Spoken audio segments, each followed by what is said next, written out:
तर हे आहे माझा गावाकडला पहिला दिवस. तर ना सकाळीच पाहते तर पाणी पण सुटलं होतं. म्हटलं चला पटकन पाणी भरून घ्या, कारण की आज पाणी नाही भरलं की 2 दिवस काही पाणी आपल्याला राहणार नाही.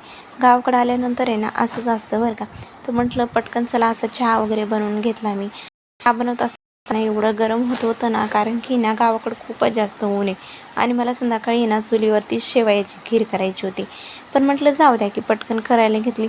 पण भीती पण खूप वाटत होती, कारण की नाही एवढी सारी खीर मी याच्या आधी कधीच केली नव्हती. तर म्हटलं चला एकीकडे खीर होईपर्यंत आहे ना पटकन भाज्या कट करू, कारण की स्वयंपाक पण बनवायचा बाकी होता. मस्त कांदा टमॅटो आहे ना सगळं असं कट करून घेतलं.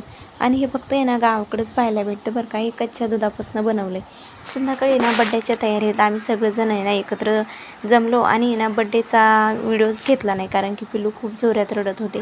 मी तिलाच घेतलं होतं. नंतर आहे ना इकडं खीर वगैरे असं वाटायचं काम चाललं होतं.